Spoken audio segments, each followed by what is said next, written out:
Good evening, everybody. Welcome to Worship Wednesday. It's not quite Worship Wednesday, is it? But that's tonight. I wanted to welcome you all and welcome all the people that are watching online. We have hundreds of people watching online these days, so welcome. And we have a group from Southeastern University Countryside Campus that's also watching. And our Christian teachers, school teachers, are taking the class for continuing education credit also. So we have all that group. So I'd like to welcome them. If you could just give them a hand. They're all watching online. And then I did want to let you know that I know you noticed there is no roundtable. That is because it's Worship Wednesday and we have a lot of material to cover. So we're going to be kind of careful with our time. We will be done at 10 of 7. And we will attempt to do some questions at the end. So go ahead and text them to the number down at the slide so that Pastor Tim can respond to some of your questions if we have time at the end. He's really going to try to do that. So I think that's all we have for tonight. Please help me welcome Pastor Tim to the stage.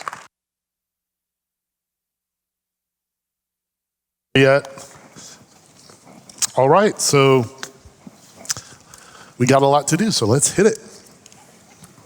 Thank you, Lord, for your word. Thank you, Father, for your wisdom. So if you'll notice there at the beginning of your notes, oh, by the way, did you enjoy the pre-work this week? Yeah, wasn't that a great video? And then we're going to go over the number of times the "and God said" and some of the other things. But look at Proverbs chapter 1, verses 2 through 7, and we're reading through the New American Standard. This is so relevant to this week's study and next week's study. The Solomon team writes here, to know wisdom and instruction. Do you remember what the word Torah means? It means instruction. So the word used here in Proverbs is a synonym to the word Torah. Torah also refers to Genesis, Exodus, Leviticus, Numbers, and Deuteronomy, the first 5 books of the Bible. So we're studying Torah today. We're studying instruction. To know wisdom and instruction, to discern the sayings of understanding, to receive instruction in wise behavior, righteousness, justice, and integrity, to give prudence to the naive, to the youth, knowledge and discretion. A wise person will hear and increase in learning, and a person of understanding will acquire wise counsel. To understand a proverb and a saying, the words of the wise and their riddles. Dark sayings is literally in Hebrew. Well, the fear of Yahweh is the beginning of knowledge, but fools despise wisdom and instruction. So here is the purpose of the Torah, the purpose of the instruction. It's to produce wisdom, righteousness and justice and integrity and knowledge and discretion and listening and learning and understanding, all of those things. That's why we study this. The words of the wise function like riddles. You have to take the time and effort, over a lifetime really, to work these things out if you want to obtain wisdom from them. And the one who fears the Lord or reveres the Lord will take the time and effort to do this, but a fool will say, I just don't have time for this. This is what the Solomon team is trying to tell us in Proverbs.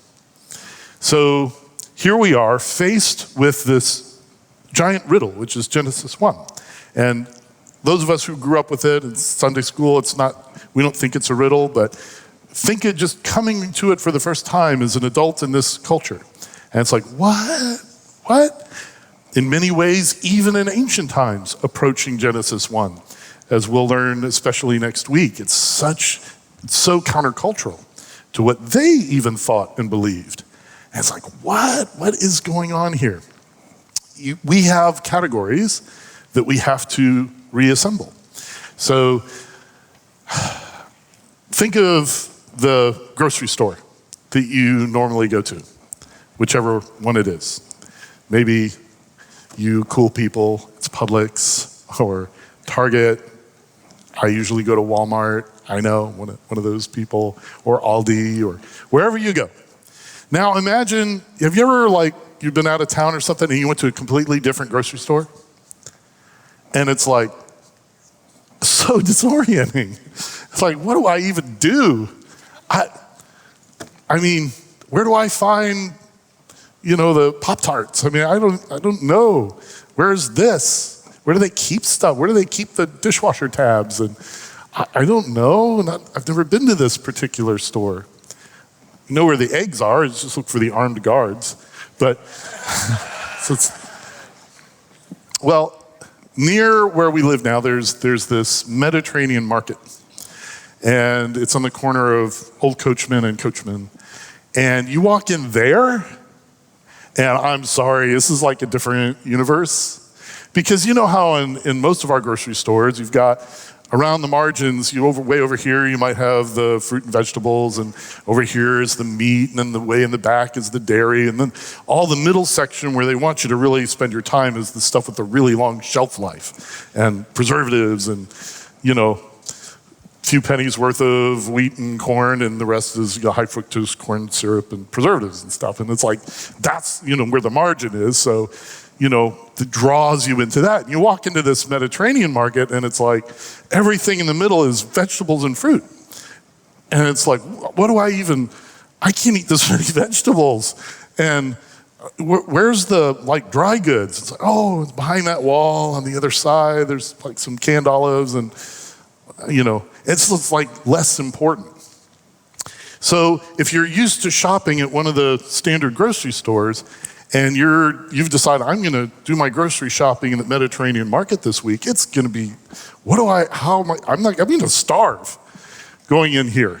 And you try to find, the aisle where you normally get the Pop-Tarts, which I don't eat Pop-Tarts, but, and you're this is where it would be. And this thing doesn't look like a Pop-Tart to me, and it's like a pomegranate, So the worst thing you can do is take that pomegranate home and put it in the toaster, right? And I think that's a lot of times how we approach Genesis 1. We've got our categories, we've got our shopping list, and we know what we need, the questions we want answered for our sake, and we try to fit this into the toaster. And it's going to create a mess at best. At worst, it's going to be dangerous. So what we're going to do is we're going to be good tourists with Genesis 1, approach this scripture on its own terms. We're about to enter into a way of looking at the cosmos that's totally foreign to us, but it's in the way that this ancient Near Eastern society called the Israelites were totally at home with. This is their way of shopping. This is not the house story. We talked about that last week. This is the home story. So let's try to take our, obsession with materialism and set it aside to look at how these ancient Israelites conceived of universe and creation. So in the pre-work, I asked how many times you were able to count where it says, and God said. Anybody come up with a count? And God said? Yeah, 10 times. That's totally intentional. 10 utterances of Elohim.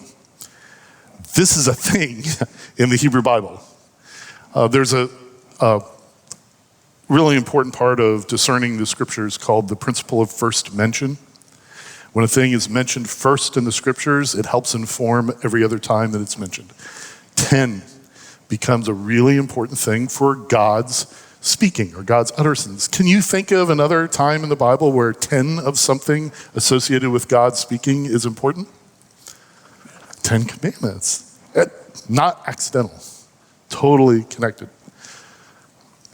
Is there a time you can think of where God did 10 things through his voice, that the 10 plagues, which was a reversal of Genesis 1, by the way. Anyway, we're getting ahead of ourselves. Okay, how many times did God see that it was good? 7. 7 is a thing in the Hebrew Bible, such a thing. In fact, in page 1 here, which starts chapter 1, verse 1 to chapter 2, verse 4, 7 is all over this, all over this. So let's look at verse 2. We looked at verse 1 last week. Now, the Eretz, or the land, was tohu vavohu. Some of your translations said without form and void, which is a great translation. This one, it's wild and waste. These two words are so important to what we're studying today. Tohu, which means completely without order, disordered, or functionless. And vohu, which means without inhabitants. It's deserted, disordered, and deserted. So these are the two basic problems that creation is solving. From the perspective of the home life that God intends to set up for his imagers, the cosmos is totally disordered. It doesn't have the necessary function. The roles haven't been created. And it's also totally deserted. There's no functionaries there. There's no one to fulfill the roles. So think of roles in a family. And then, so, you got the role of dad, mom, teenage son, teenage daughter, right? And grandma, grandpa, aunts, uncles, those are the roles, but without actually having human beings to fulfill those roles, first of all, not having the roles is a problem because there's no order, and then not having people to fill the roles is a problem because it's deserted. This is the situation. The intent is not to say whether or not materials already existed, because this is not a materialistic worldview. That's not the story that's being told here. The intent is to say that functional order is missing and functional population is missing. And these are two problems which creation's addressing. So in the ancient Near East, there's an image, and remember the Bible is imagistic. We looked at that, we studied that in week 1. The Hebrew Bible is so imagistic. And what is the image that to them perfectly describes a state of disordered chaos? In your mind, it might be, the Legos on the floor after the grandkids get at it, right? But in the ancient Near Eastern mind, when you think of total chaos and disorder, you think of the ocean, the sea. Yeah, that's chaos because you can't go there. You can't, go there and plow and farm and set up shop and stuff. It's wild. It's totally disordered. So in order for what Elohim has in mind to function as intended, of course the sea functions on its own terms, but in terms of for his imagers to live, we need a few things here. We need time. That's important, isn't it? If there's no time, it's hard for anything to function. We need space, and we also need safe provision. Once you have those three things in place, then you can start to populate. And then in order for what Elohim has in mind to be populated, it's going to need inhabitants. And inhabitants in these three realms. Inhabitants who function for time. Inhabitants who function in these places where imagers don't live. Air and sea and so on. And then inhabitants who function in the area of safe provision. So look at this chart. And we're going to fill this chart out tonight. Tonight we're looking at the structure and this profound, sophisticated symmetry that is very intentional. This is not us projecting onto Genesis 1 some sort of symmetry. This is intentional, sophisticated symmetry that the Moses team has been inspired by the Holy Spirit to put here. And so here we have these two problems. We have tohu, which is the disordered state of things. And then we have vohu, the fact that we don't have inhabitants, we don't have functionaries. And we have three areas that will need to be put into functional order, and then we need some population for those three areas. When we get done with that, we are going to achieve a state of Shabbat, or rest, which we're going to talk more about what that means next week. So verse 3, and Elohim said, let there be light. and there was light. And Elohim saw the light. It was Tov. Tov. What does Tov mean? Good. And Elohim separated the light from the darkness, and Elohim called the light day, and the darkness he called night. And there was evening, there was morning, one day. So, we'll hit this right at the beginning. I think it will make more sense as we get into this beautiful symmetry. Notice that the sun has not been created yet, in the sense that they think of creation. There's no sun here. That's not until day 4. When you see what's going on here, you're going to say, well, of course it can't be on day 1 because day 1 is not about that. Day 1 is about something else. The appropriate place for the sun to be in Genesis 1 is, of course, on day 4. I hope you'll see that. So materialistic view, it would be, well, this is when God created light, so this is when photons came into existence. That's the materialist view. And an ancient Israelite would be like, first of all, what are photons? Why are you arguing whether light is a particle or a wave? What are you even talking about?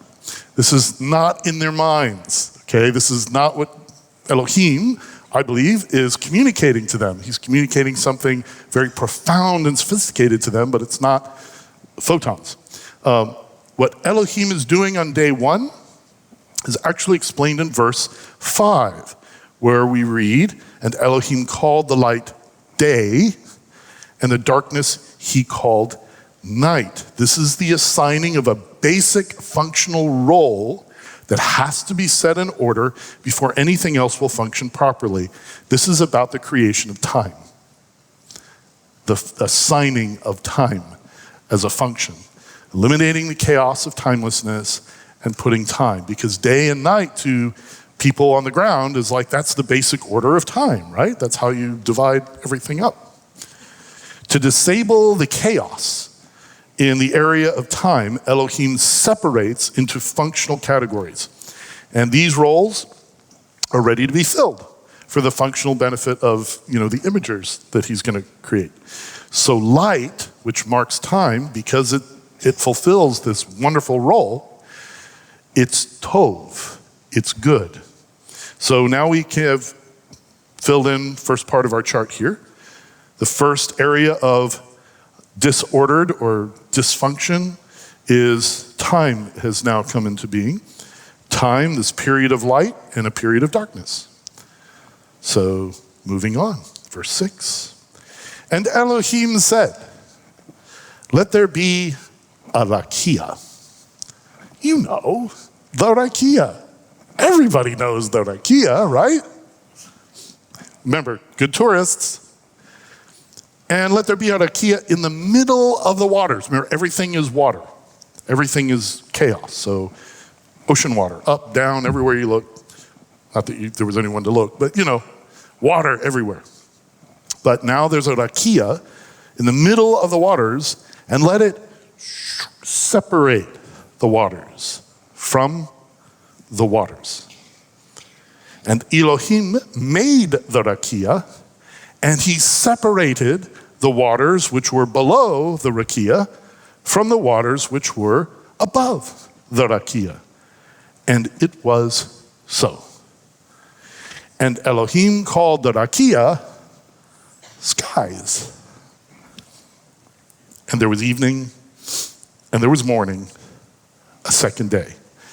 This is where, this is where we're trying to stick the pomegranate into the toaster, if we're stuck on the materialistic interpretation of Genesis 1. We're gonna struggle. And there's all sorts of ink that's been spent and people that have worked very, very hard to get this to concord with what we know about science and the globe and so forth. And we don't have to do that. Let's come to this on its own terms and what the scripture's actually trying to communicate to this ancient people that we're now visiting. We're going back in time 3,400 years and see how awesome that it is. So everything is ocean water, remember? Chaos. It's what we think of as the vacuum of space, which isn't really a vacuum. There's all kinds of stuff going on there, physicists tell us. But in our minds, it's vacuum. In their minds, it's ocean water. You can't start a family in this chaotic environment. If everything is ocean water, you can't breathe or farm or talk or live. So for the life God has in mind for his imagers, this space isn't functional yet. So God separates, just like he separated light from darkness to create time, he separates the space with arakia, so that some of the waters stay way up there and some are way down here. So now there's breathing room, because in between, you can breathe. So there's space to create the actual, living space for imagers, but it's still not ready for them. It's not ready to be populated for the imagers yet, because it's 2 steps removed from imager habitability. This is the only day that Elohim does not call Tov. It doesn't mean it's bad, which is Ra. It doesn't mean it's bad. It just means it's not quite ready yet for these imagers, so it is not Tov yet. So here we are in our chart. We've got one issue of chaos that has been dealt with. Time exists, and the second issue is we've got the sky now. So in ancient Near Eastern terms, they thought sky, the rakia, another way to translate that is dome. And it's so intuitive. You just walk outside and look up, and what is it? It's a dome. You see a dome over it. Think of like a bubble, right? That separates whatever's going on up there. The image to them is chaos waters, from all the stuff going on down here, which 70% of it is chaos waters, right?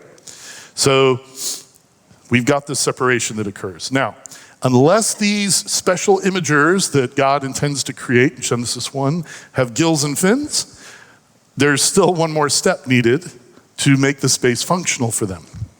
And that's what happens starting in verse 9. And Elohim said, let the waters below the skies, down here, all be gathered into one place, and then let the dry ground be seen. And it was so. And Elohim called the dry ground Eretz, land, Eretz. And the gathering of the waters he called Yamim, seas. And Elohim saw that it was Tov. Wow. Bonus, verse 11. And Elohim said, let the Eretz sprout vegetation, vegetative plants that produce seed, fruit trees that make fruit according to its kind, which has seed inside of it upon the Eretz. And it was so. And the Eretz brought out vegetative plants that produce seed according to its kind, and ate trees that make fruit, which has its seed in it according to its kind. And Elohim saw that it was Tov. And there was evening, and there was morning, a third day. The third day is a thing. So Elohim assigned, and it's associated with trees. So Elohim assigns dry ground so that there's some order in the midst of the watery chaos down here. Now there is habitable living space for the imagers, and so this is Tov. But here's the bonus. The bonus on day 3 is that we've got vegetation and 8 trees that establish a nutritive and sustaining cycle of fertility. So now there exists not just a place for the imagers to, not sink, but there's fuel to sustain life. And this is also Tov. So these 3 areas of disorder and chaos have now been dealt with in these first few verses of Genesis 1. Time, sky to separate everything, and dry ground, plus the bonus of recurring nutrition, the vegetation and trees. So now all those roles, all the functions, think of like you're creating a corporation, and now you've got all the positions in the corporation ready to go, but it's still empty. You need to hire people to fill those positions. So who or what is going to fill these roles? Creation doesn't just need functions, it needs functionaries. The cosmos is ordered now. It's not tohu anymore, but it's still unpopulated, and that issue, the vohu part, now needs to be addressed. And so welcome to days 4 and 6. It's addressing the second part of this. Verse 14, and Elohim said, let there be lights. Not light, but lights. But you see how it connected to verse 2? Let there be lights in the rakia of the skies to separate the day from the night. Wait, didn't he already do that? He did, but look what he's doing here. And let them be for oath. Let them be for signs. Keep that in your mind, signs. And for sacred feasts, and for days and for years, and let them be for lights in the rakia of the skies, to give light on the edits. And it was so. And Elohim made the 2 great lights, the great light to rule the day, and the small light to rule the night, and also the stars. We're going to explain what all these things mean next week, okay? Just hang in with me on the structure. And Elohim placed them in the rakia of the skies to give light on the edits and to rule the day and the night, and to separate the light from the darkness. And Elohim saw that it was tov. Thank you. And there was evening, and there was morning, 4th day. So all those lights in the sky are fulfilling the function of separating time now. Timekeeping, days, sacred times, and years. They're functionaries that have been delegated this role. It's something God created. He created the functions, but now he has assigned this population to be his rulers in this area. So incidentally, you're like, how can, a big ball of flaming gas be a ruler of anything? In case you missed it, these lights are signs of something. Move away from the materialistic view, think image. These are images of something, which we'll find out more about next week. So all those lights give light on the edits, which is very useful, isn't it?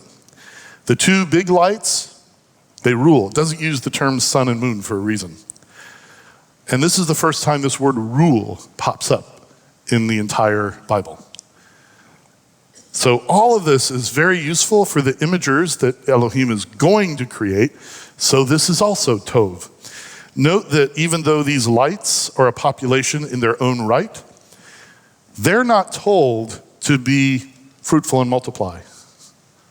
He says that to all the other populating things, but he doesn't say that to the lights.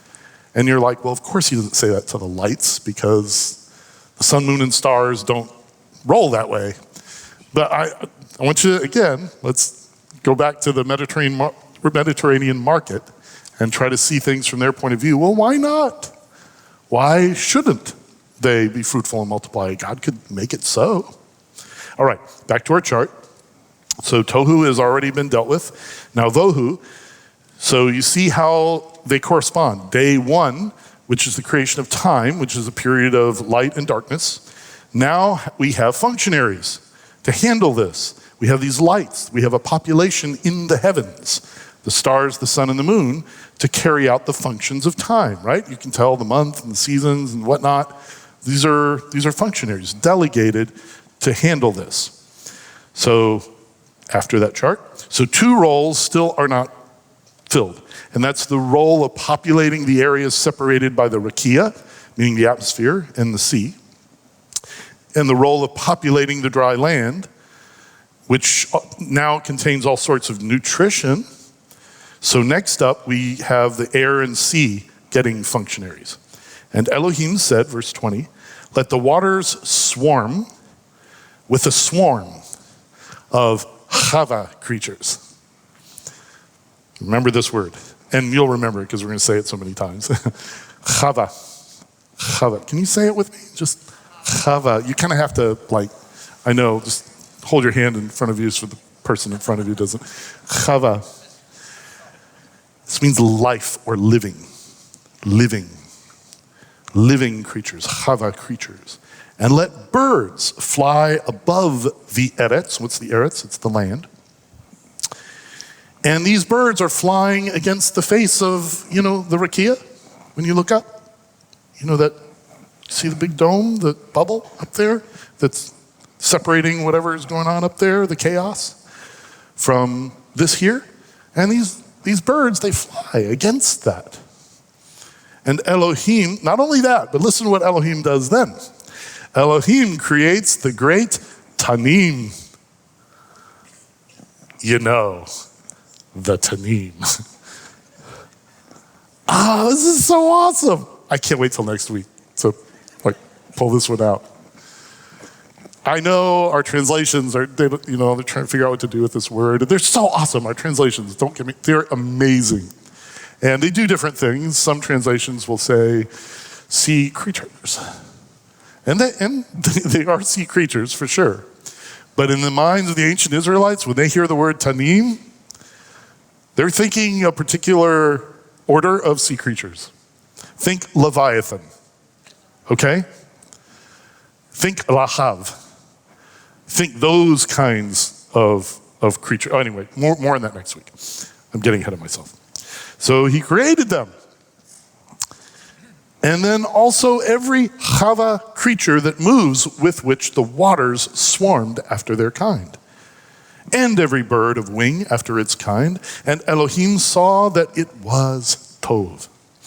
And Elohim blessed them, blessed these creatures, saying, be fruitful and multiply and fill the waters in the yamim, in the sea.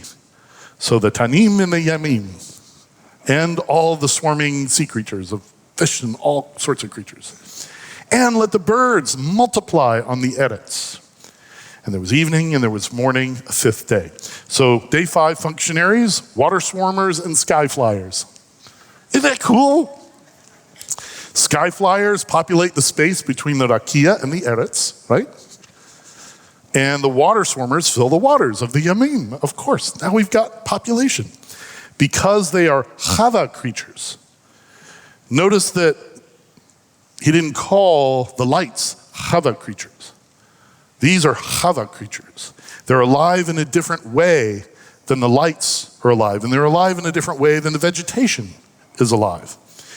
Their role is to fill and multiply their respective spaces. So the air and the sea are now populated, solving the vohu problem in those realms. And Elohim sees that it's tov. There we have in our chart. We've only got one space left. And then we've got it all filled up. So, verse 24.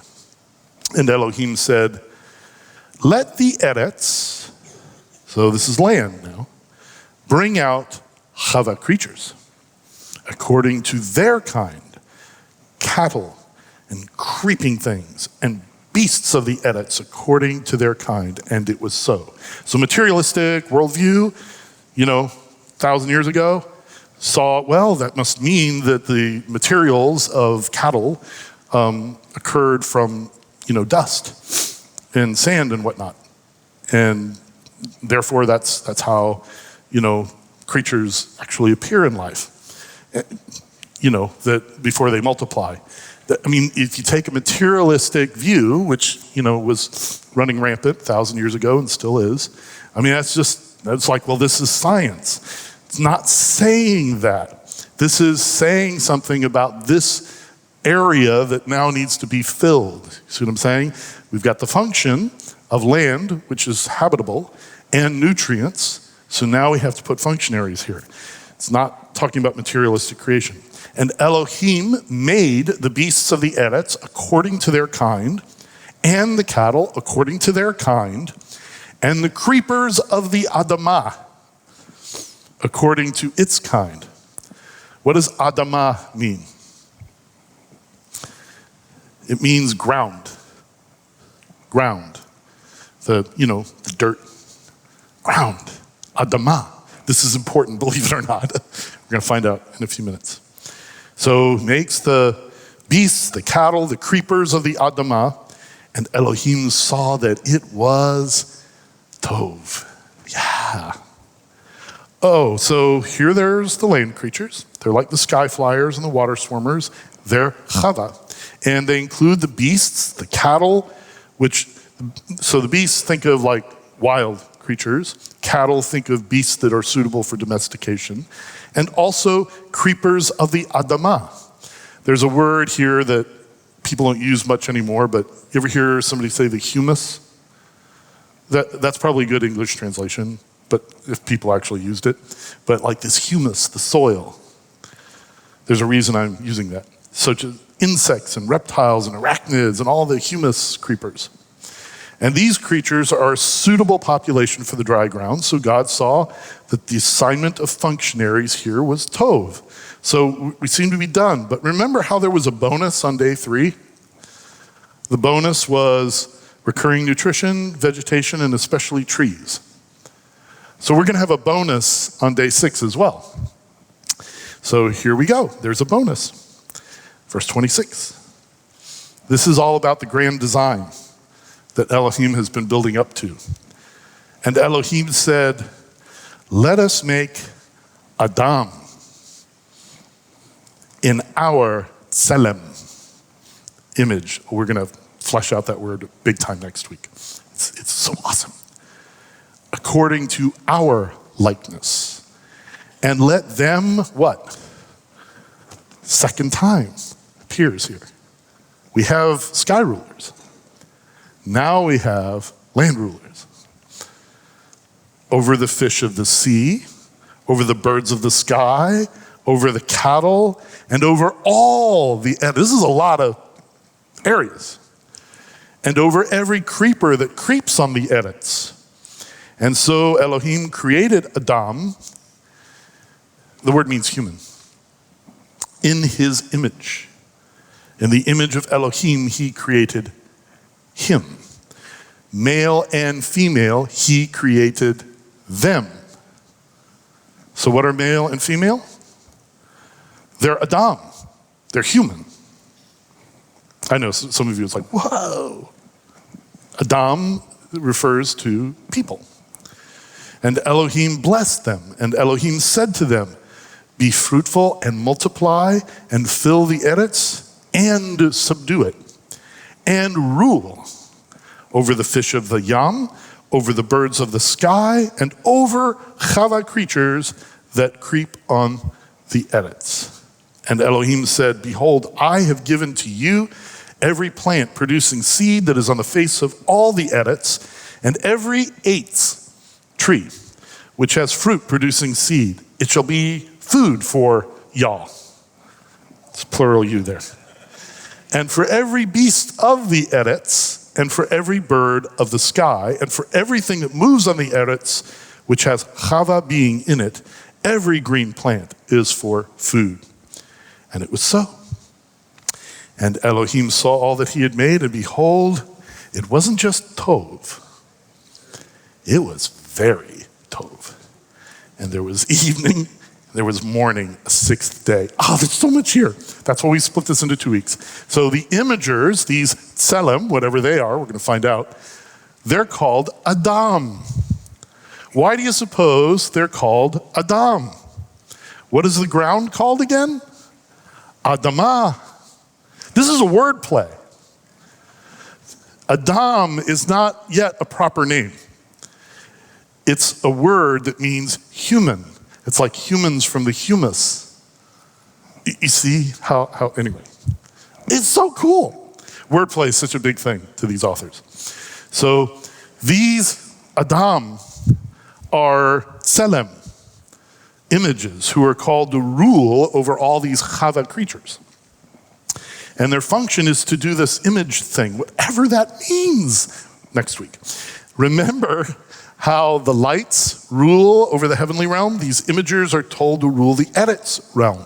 So in this matter of ruling, the population of Adamim, Adam here, corresponds to the population of the heavenly lights. We've got 2 populations. We've got the population up there in the heavens, population here on the earth. They rule up there, we rule. You starting to see what this might be? Okay. If not, we're going to spell it out next week. The vegetation and the tree fruit is food for these rulers who are going to share it with all the other Chava creatures. And now with this crowning role and assignment, Elohim sees it's very tov. And we have our chart completely filled out, almost, except for the end. So now, with the Adam, all the disorder has been ordered. The desertion has been reversed. We've got population. There is now a fully functional cosmos that's populated with functionaries. We've got functions, we got functionaries, including rulers for the heavens and rulers on the earth, to which rule has been delegated by the ultimate ruler. Home life, it's coming along very nicely now. But it's not an ordinary home. There's something else that's coming here. This home is special. It gets a seventh day, which actually ends up telling us everything that we need to know about the purpose of creation. What do you mean, Pastor Tim? Let's read. Oh, so you're like, why are we going into chapter 2?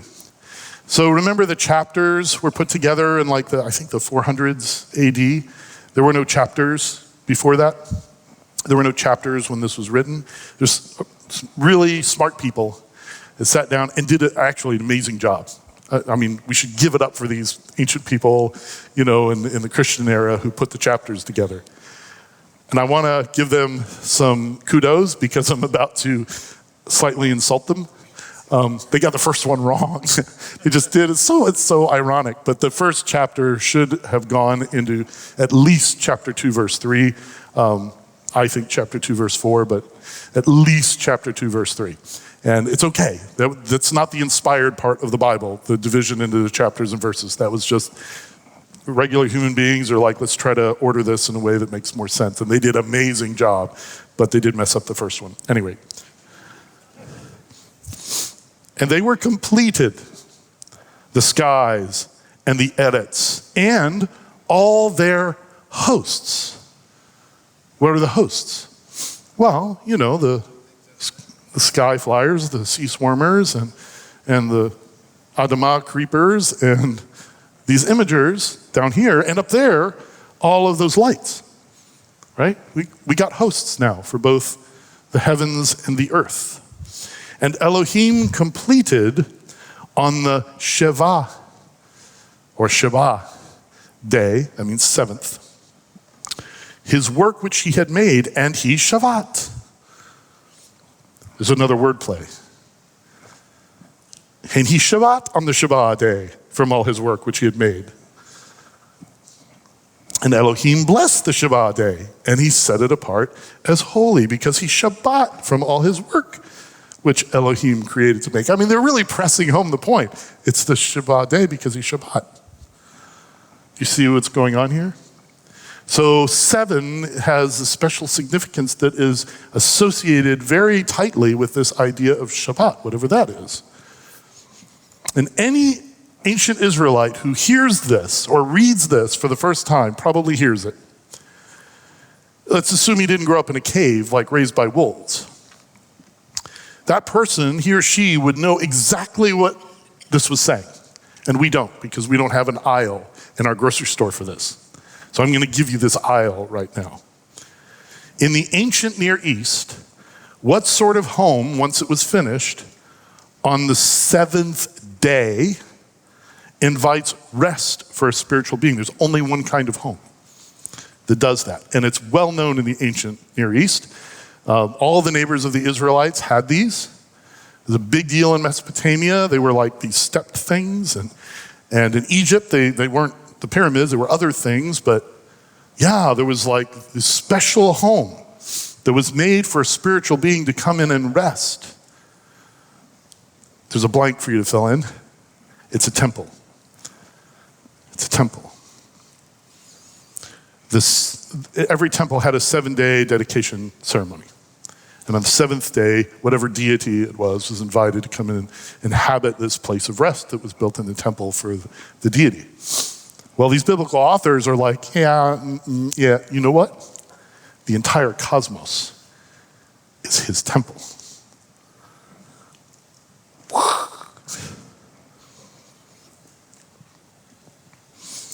seventh day motif, now that it has revealed its major twist, this is a huge twist.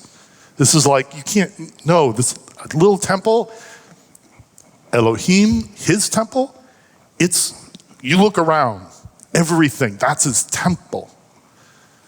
That he comes to whatever rest means. We'll find out more next week. And there are 7, which we already saw in our pre-work. There are 7, and Elohim saw that it was good. The heading, in the beginning God created the skies and the land. Bereshit bara Elohim. Ve'et hashamayim et eretz. It's 7 words in Hebrew. The second line, verse 2, contains 2 times 7 words in Hebrew. The word eretz appears 3 times 7 times in the narrative. The word Elohim appears 5 times 7 times in the narrative. In fact, in the whole creation narrative, there are 7 times 67 Hebrew words total. This is not accidental. This is very intentionally crafted to get across this point of the cosmos, what we call the universe, everything. It's a temple. It's a temple. And there's more. The number 7, so 7 is an odd number, so it invites the ancient readers, especially in Hebrew literature. If you know anything about, if you've taken any of my classes, you know about chiasms, probably sick of chiasms, but chiasms are everywhere. So the number 7 also invites a chiasm. Even though the literary structure that we just looked at is not a chiasm, it's something different, it's awesome, it's profound, but you say, oh, maybe the first one and the last one correspond in some way. And the next 2 correspond in some way. And then there's a middle one. I wonder what that's all about.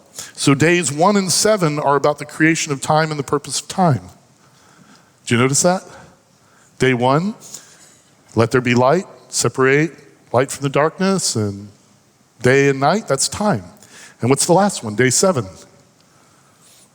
It's the 7th day, it's Shabbat, it's rest, it's eternal rest, it's a time.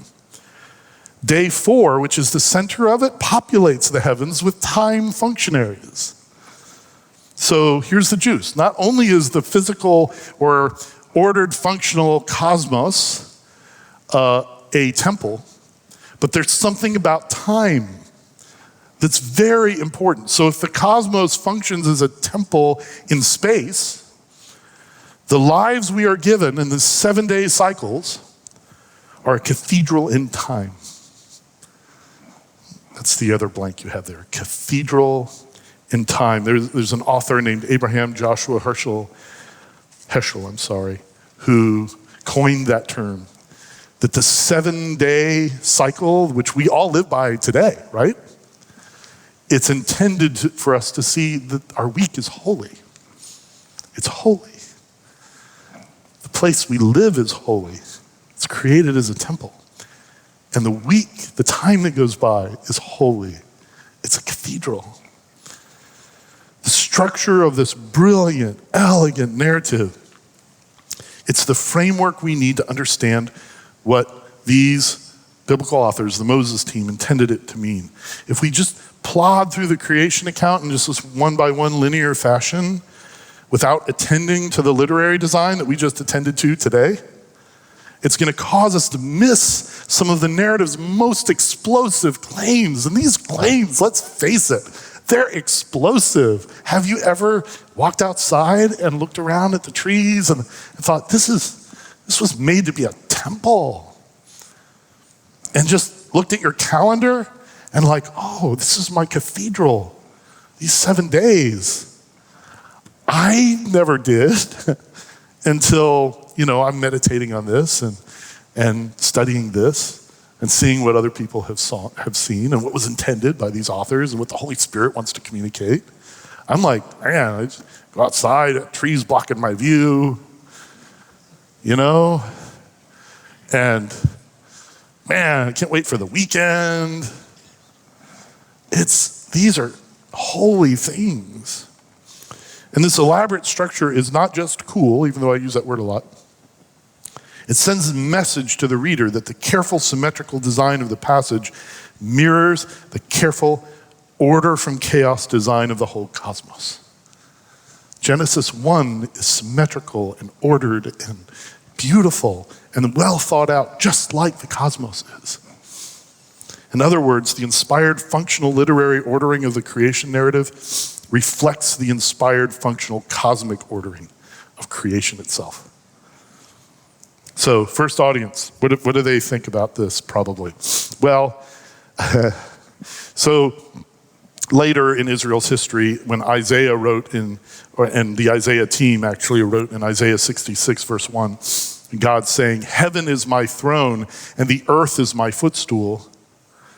The Israelite reader already knows that the Isaiah team is referring to Genesis 1 because they get this. This is temple language, Genesis 1. And the week is not just a convenient category for a calendar, it's totally set apart for him, totally. And how did the creation narrative teach ancient Israelites to read the rest of the Hebrew Bible? One of the things that it taught them is, you know what, there's a design in this, so there's probably intentional literary designs in the rest of the Hebrew Bible, and there is, lots of them. So maybe this is a thing. Maybe there are patterns here in how it was written that we should pay attention to that will help inform what it means. So I know there's a typo here. It repeats, what did the ancients say? But what do we think today? How do we process this as non-ancient Israelites who are coming back from our tour? We're stepping off the tour bus. Our heads are spinning a little bit. At least even today, mine is, with wonder. And what do we think? What I notice is that God, interestingly, he could have communicated the creation account in lots of different ways. He could have come up with a supernatural video camera. He could have. Or like body cam type thing. And just video recorded everything that he did that we could play, in like a nature documentary. And it would be visually appealing, and we'd know exactly what it looked like. But he didn't do that. He chose to communicate what he wanted to communicate about creation with expertly designed literature. Do you see why it's not the thing itself that carries the potency and the nutrition, the spiritual nutrition? It's the word. That's why the word is so important. And the way the word is expressed and put together and ordered. So, second thing maybe we can contemplate is if the sky and the land and everything in it is a temple, how should we rule it? How should we rule these things? I know that there's a big culture war debate going on about how to treat the planet. And I think that we have something to offer as believers in this. Rather than to say, you know what, it's all going to burn anyway, let's just use it and abuse it to the best of our ability. And frankly, there are some who have taken that approach. Regardless of how it's going to be refashioned and renewed through fire and so on. To look and say, this was created as a holy place, as a temple for God and for all his population that he put here. I should treat it that way. I should treat it that way. And then the corollary is, okay, what about the time that's given to us? How should we treat that? We have a saying, which I think is pretty good, that time we have as a gift. It's not just a gift. The time we have, it's a cathedral. So, and then last, are we ever really going to look at the number 7 the same way again? So, I don't have time for questions. We are starting our Worship Wednesday now, but I want to encourage you to stay for Worship Wednesday. Don't leave. It's going to be an awesome time to express our praise to God for everything that we have just talked about. We love you guys at this church. Thank you so much.